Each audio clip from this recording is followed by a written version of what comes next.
Assalamualaikum warahmatullahi wabarakatuh. Alhamdulillahi rabbil alamin. Wassalatu wassalamu ala asyrafil anbiya'i wal mursalin wa ala alihi wa sahbihi ajma'in. Bersyukur kepada Allah Subhanahu wa taala kerana kita dapat belajar seperti biasa dan diberi kesihatan yang sempurna. Dan pada hari ini Ustaz akan ajar kamu bagi subjek fiqh, iaitu hari Rabu bertarikh 30 hari bulan Jun tahun 2021. Sebelum kita memulakan sesi pembelajaran kita pada pagi ini, marilah terlebih dahulu kita membaca doa agar Allah memberkati sepanjang pembelajaran kita pada hari ini. Bismillahirrahmanirrahim. Alhamdulillahi rabbil alamin. Wassalatu wassalamu ala asyrafil anbiya'i wal mursalin wa ala alihi wa sahbihi ajma'in. Allahumma iftah alaina hikmataka wanshur alaina min khazaini rahmatika ya arhamar rahimin. Rabbi shrah li sadri wa yassir li amri wahlul 'uqdatam min lisani yafqahu qawli. Amin ya rabbal alamin. Untuk subjek fiqh pada pagi ini, Ustaz akan ajar kamu berkenaan dengan tajuk air mutanajis. Yang mana air mutanajis ni merupakan bahagian air yang Ustaz dah ajar sebelum ni. Ada 5 bahagian air. Jadi air mutanajis termasuk dalam bahagian-bahagian air ni lah. Dan bahagian yang ketiga tak silap Ustaz, air yang keempat. Air mutanajis merupakan air yang keempat, yang mana minggu lepas Ustaz dah ajar kamu mengenai bahagian air musta'mal. Okey, yang mana kita refer pada yang pembelajaran kita pada yang minggu-minggu lepas. Pertama, bahagian air yang Ustaz ajar, yang telah ajar air mutlaq, air musyammas, air musta'mal, dan hari ini Ustaz akan ajar air berkenaan dengan air mutanajis. Okey, diharap murid-murid Ustaz boleh dah faham dah bahagian air yang sebelum ni, ya. Sebab dia ni yang Ustaz ajar ni dia ada hubung kait di antara satu sama lain. Okey, kita tengok apa itu air mutanajis. Minggu lepas air musta'mal. Air musta'mal ni yang mana air yang terkena dengan salah satu anggota badan kita. Jadi air itu dah tak boleh digunakan lagi dah untuk bersuci atau mandi wajib ataupun berwuduk. Tetapi air itu boleh digunakan untuk menyiram pokok, membasuh kereta, membasuh pakaian dan sebagainya. Selagi mana air itu berada dalam keadaan bersih. Cuma yang tak boleh gunanya sebab air itu dah terkena anggota badan kita. Okey, untuk air mutanajis pula, okey, tengok sini ya. Kamu boleh buka buku teks, buka surat 19. Buku teks fiqh lah. Okey. Pengertian air mutanajis. Pertama, air yang kurang daripada 2 kolah dan terkena najis. Itu pertama. Yang kedua, air yang bercampur najis walaupun lebih daripada 2 kolah. Apabila berubah salah satu daripada 3 sifat, iaitu warna, bau dan rasa. Sila tengok, perhati apabila.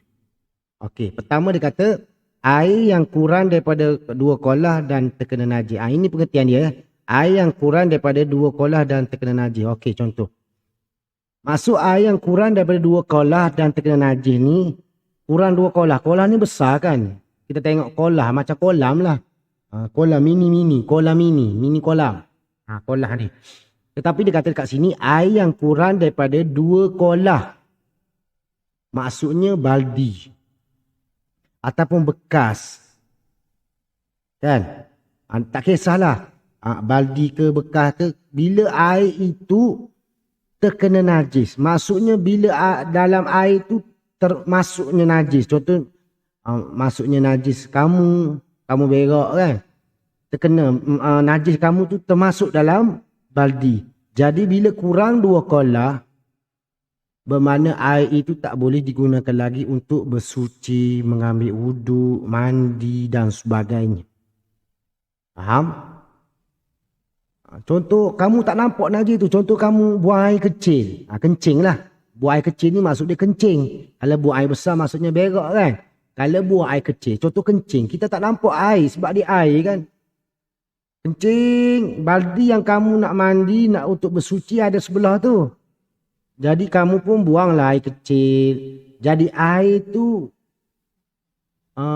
terbiar masuk dalam baldi. Terpercik orang kata, orang Kelantan panggil. Kan? Dia terkena mangkuk tandas tu, dia lebih-lebihan dia tu masuk dalam baldi. Jadi walaupun kamu tak nampak, jadi air itu secara automatik tak boleh digunakan lagi. Sedangkan sebelum tu air itu suci, lagi menyucikan, iaitu air mutlak. Bila terkena air kencing, termasuk air kencing, bermakna air itu dah tak boleh digunakan lagi. Itu dipanggil air mutanajis. Maksud air mutanajis ini, air bercampur dengan najis. Air bercampur dengan najis. Okey, itu situasi air kencing. Situasi yang seterusnya, binatang. Contohnya tikus lah.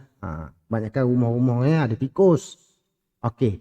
Tikus ni dia merayau malam-malam. Air tu kamu dah penuhkan satu baldi untuk kamu prepare, takut esok tak ada air. Contohnya esok tak ada air nak guna untuk ambil wuduk nak solat subuh.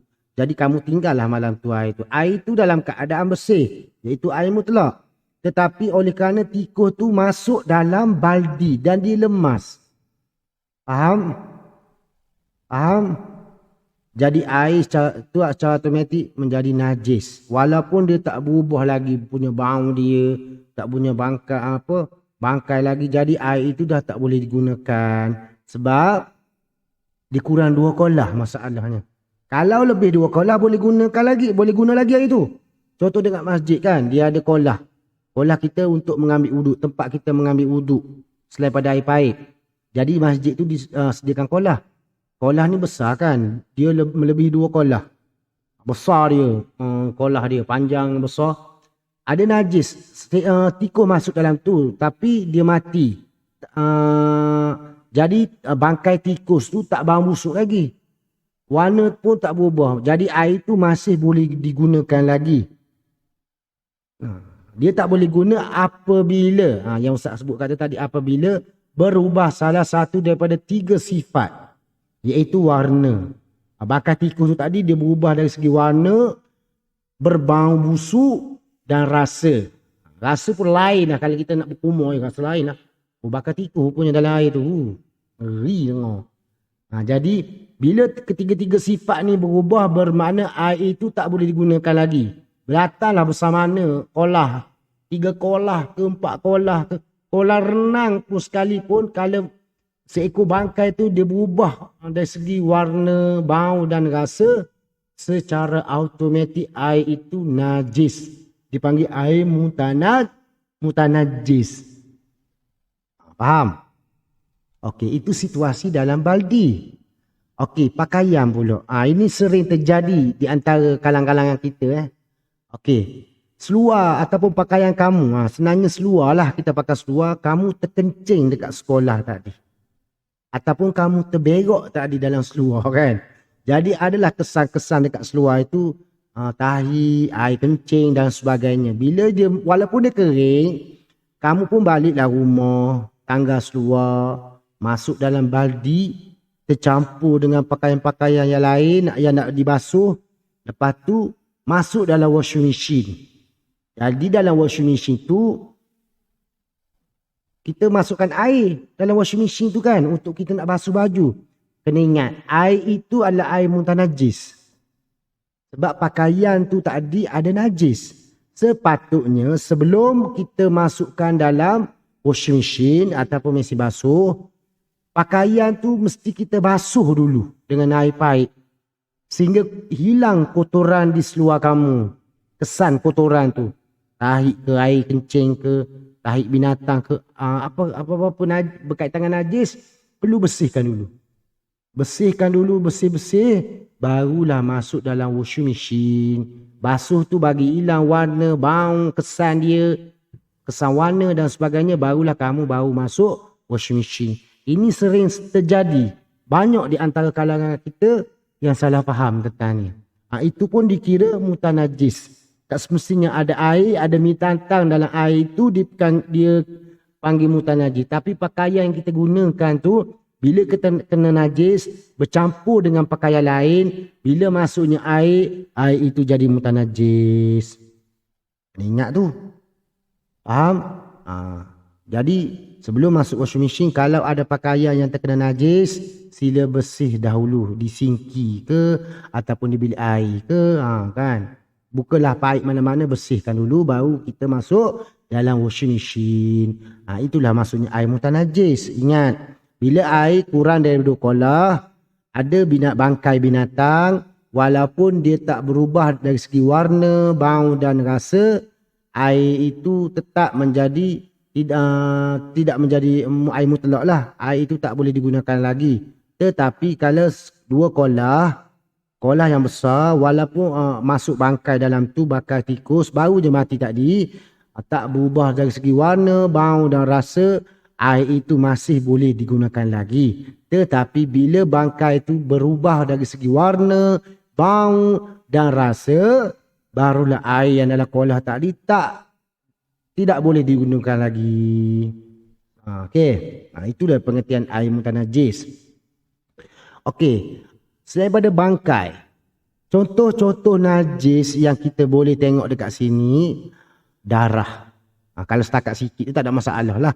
Kalau dah banyak sangat darah tu boleh bertukar najis. Contohnya kamu kena pisau. Kalau sikit sangat tu tak najis. Basuh dengan air paip tu, balu ataupun letak handiplast ke apa dan sebagainya, letak ubat, okey. Maknanya najis, darah tu tak najis.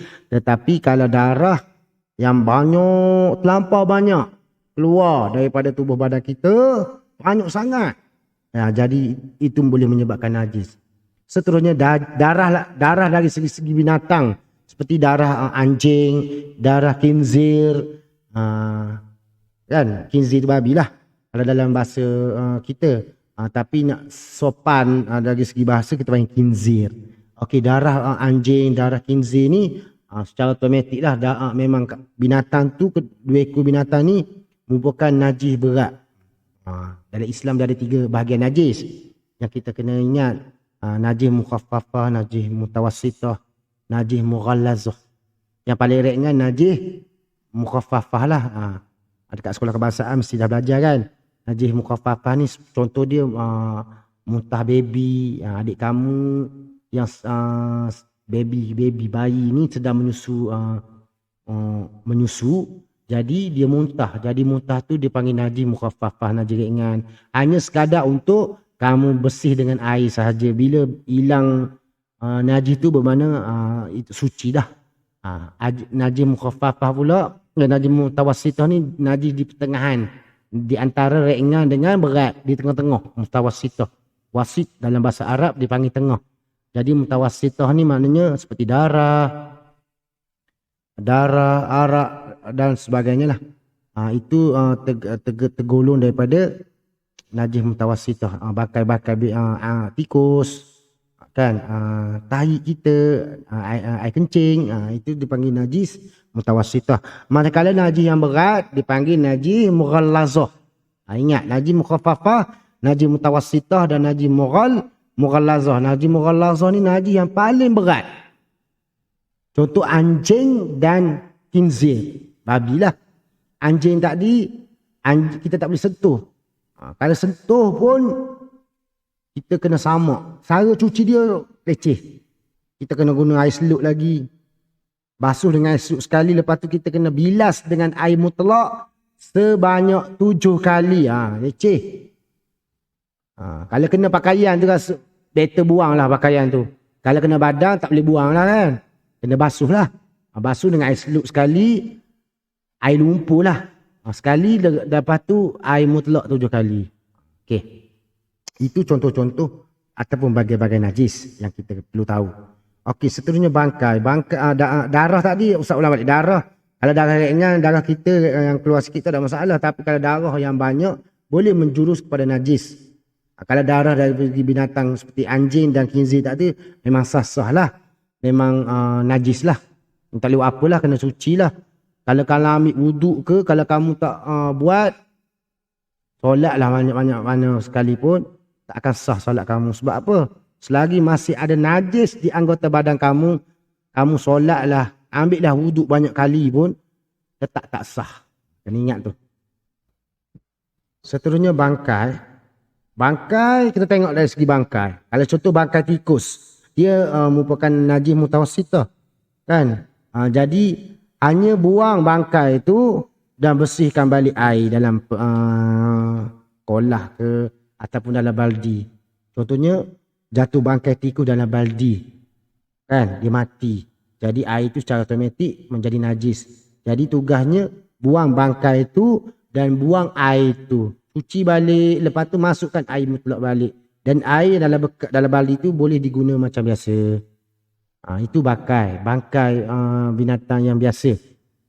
Kalau bangkai anjing, bangkai khinzir, kalau terkena salah satu badan kita, anggota badan kita, macam biasa, kita kena samak. Kena samak. Samak tu maknanya basuh dengan air lumpur sekali dan bilas dengan air mutlak sebanyak 7 kali. Kan? Okey. Benda yang keluar daripada kubur dan dubur. Kita lah ni kubur dan dubur. Pada kita ada 2 bahagian, kubur dan dubur. Satu keluar najis, tahi dan sebagainya, dan satu lagi keluar air kencing. Dubur ni punggung kita lah. Kubur ni di anggota kemaluan di bahagian hadapan kita. Dipanggil kubur dan dubur. Apa-apa yang keluar daripada kubur dan dubur, najis. Ingat ya. Apa-apa benda yang keluar dari kubur dan dubur adalah najis. Jadi sebelum kita nak ambil wuduk dan sebagainya, pastikan benda yang keluar ni kena bersih dulu. Contoh kamu berak tadi. Kamu buang air besar, kamu berak. Lepas tu kamu pun terus ambil wuduk. Agak-agak sah dah solat kamu. Kalau kamu solat subuh ke asar ke sepatu. Tak sah. Sebab ada najis. Kamu tak basuh tadi. Kena basuh dulu. Benda yang keluar daripada kubur dan dubur tadi kena basuh dulu. Basuh sehingga hilang warna, hilang bau dan hilang rasa. Kalau tak rasa, memang tak rasa lah kan. Hilang bau je. Hilang bau. Hilang bau. Selalunya hilang bau. Basuh dengan sabun lah. Basuhlah sabun. Bersih-bersih. Sehingga hilang bau dia. Hilang warna dia. Tak ada dah kesan najis tadi. Barulah kamu yakin 100% ini suci dah. Tak ada apa dah. Tak bau dah. Warna pun dah hilang. Jadi barulah kamu boleh ambil wuduk. Bersuci dan sebagainya. Faham? Arak. Arak pun merupakan najis. Minuman. Walaupun dia sekadar minuman. Tetapi kau ingat, minuman tu adalah diperam. Arak kan diperam. Dibuat daripada sejenis anggur. Dan air yang anggur itu diperam. Bertahun-tahun. Ada berbulan-bulan. Jadi air itu menjadi masam. Bila siapa minum je air itu, dia jadi mabuk. Busuk. Dan sebagainya. Bila jadi mabuk ni lah yang tak jadi haramkan dalam Islam. Jadi arak ni merupakan salah satu najis. Kalau terkena dengan badan kita, kena basuh. Faham? Tak perlu samuk macam anjing dan khinzir. Hanya sekadar basuh lah. Faham? Arak. Dan ini takdilah. Yang sama lah ni. Babi dengan dia punya anjing. 2 binatang ni merupakan najis berat. Bila terkena dengan badan kita, kita kena bersih dia, bukan basuh dengan air sahaja. Kalau najis lain tak apa, kamu hanya basuh saja bagi hilang bau dan warna dan rasa dah cukup. Tetapi kalau babi ataupun khinzir, dia kena basuh lain sikit lah. Kena guna air selut sekali, lepas tu kena bilas pula dengan air mutlak sebanyak 7 kali. Barulah selesai untuk cara nak samuk dia punya terkena najis mughalazah. Okey, faham? Seulang balik. Air mutanajis merupakan air terkenanya najis. Kalau kurang 2 kolah, tak kisahlah najis itu dalam bau bangkai itu. Kalau bangkai itu bau mati ke, bau masuk dalam baldi ke, termasuk dalam baldi ke, dikira tetap air itu dah tak suci lagi. Sebaliknya, kalau air dalam bangkai itu jatuh dalam tempat yang besar seperti kolah, 2 biji kolah, bermakna walaupun bangkai, tetapi bangkai itu tak bau mati. Dia tak berbau, tak hilang warna, tak keluar lagi. Kan? Jadi air itu tetap boleh digunakan macam biasalah. Tetapi kalau dia berubah warna dia, sifat dia dan sebagainya, air itu secara automatik dah tak boleh digunakan lagi. Datanglah sebesar kolam renang ke, kalau ada bangkai yang berubah dari segi sifat dia, bau dia dan warnanya, air itu dah tak boleh digunakan lagi. Satu kolam tu kena buang air. Buang bangkai, buang air, cuci balik kolam tu, barulah isi balik air dengan air yang bersih. Barulah kita boleh digunakan balik air itu. Faham? Itulah air mutanajis maksudnya. Air yang bercampur dengan najis. Okey, kita teruskan kepada latihan. Ada 2 latihan. Semua dalam buku warna purple. Semua latihan ni ada dalam buku warna purple. Kamu tak perlu salin, kamu tak perlu tampal, kamu tak perlu print. Buka buku warna purple, buku pentaksiran. Buka muka surat 25. Nak print boleh yang tiada buku. Contohnya ada dengan ustaz ke, ataupun hilang ke dan sebagainya. Boleh print ini dan tampal di dalam buku tulis. Yang ada buku purple tu, sila buat dalam buku.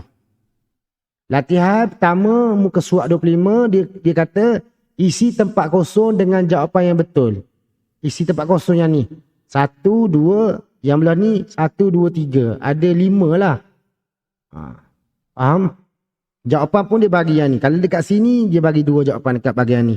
Kalau bahagian ni, dia bagi 3 jawapan. Samalah, padalah dengan garisan yang dia bagi ni. Di sini ada 2 tempat kosong. Sebelah ni ada 3 tempat kosong. Jadi baca pengertian air mutanajis. Air yang apa? 2 kolah dan terkena apa? Air yang apa? Najis walaupun apa? Daripada 2 kolah apabila berubah salah satu daripada 3 sifat, iaitu apa? Bau dan rasa. Okey, sila buat di muka surat 25. Untuk latihan yang kedua pula, lengkapkan jadual di bawah contoh-contoh najis yang ustaz dah ajar tadi. Kalau boleh, hafal najis tu dulu. Baru kamu tulis, baru sempat ingat. Faham? Ini tengok buku tulis, tengok buku tulis. Macam mana nak ingat? Hafal dulu baru kamu tulis. Itu cara dia. Hafal dulu, kamu tulis tanpa tengok buku. Kamu tulis tak dengan ingatan kamu yang kamu hafal tu. Barulah betul cara belajar dia. Faham? Ibu bapa pun boleh pantau lah aktiviti anak-anak. Okey, ini muka surat 26. Tadi muka surat 25. Ada sebelah dia tu. Okey, dengan adanya video ini diharapkan anak-anak murid ustaz dapat belajar dengan sebaik mungkin, ya. Walaupun ustaz tak menjalankan aktiviti PDPR melalui online, ustaz hanya bagi melalui video offline. Okey, bukan bermakna kamu tak nak belajar. Sebabnya dengan ada video offline ni lagi okey sebenarnya belajar. Kalau online ni kita ditetapkan masa untuk mengikuti kelas. Tetapi kalau video offline ni, bila-bila masa sahaja kita boleh tengok video pembelajaran ni dengan hanya mendownload video tu sahaja. Faham? Tengoklah banyak mana pun free je. Apa download tu jadi free lah. Faham? Okey. Kalau guna data pun guna data sikit je. Okey, tengok video ini sebaik mungkin. Yang mana tak faham tu sila ulang balik. Sebab ustaz nak kamu faham yang ustaz ajar. Bila kamu dah faham, barulah ustaz lega nak ajar kamu untuk tajuk yang seterusnya. Faham? Khatam dulu. Bagian-bagian air yang bab-bab sebelum ni tu, yang bab pengertian ibadah daripada bab awal. Lepas tu bab taharah. Ini bagian-bagian air. Kita nak habiskan bagian air ni nanti, kita masuk bab lain pula, iaitu bab wudu. Sebab itu dia, kalau kamu tengok buku teks fiqh, dia ada hubung kait di antara satu sama lain. Mula-mula berkaitan dengan ibadah, dia suka kamu kenal dulu, tahu dulu apa itu ibadah, apa ibadah khusus, apa ibadah umum. Bila kamu dah faham betul-betul di bahagian tu, kalau ustaz masuk di bab taharah, lain pula. Kamu dah faham dekat situ. Faham? Bab bersuci. Kenapa kita kena bersuci? Kita dah faham bab tu. Baru dia relate dengan bahagian-bahagian air pula. Bila kamu dah faham ketiga-tiga bab tadi, barulah refer kepada wudu. Kenapa kita perlu bersuci terlebih dahulu? Sebab kita nak ambil wudu. Kalau kita tak suci, kita ambil wudu batal. Itulah contohnya. Tolong faham betul-betul. Faham? Okey, dengan itu Ustaz sudahilah kelas kita pada pagi ini dengan wabillahi taufiq wa hidayah. Wassalamualaikum warahmatullahi wabarakatuh.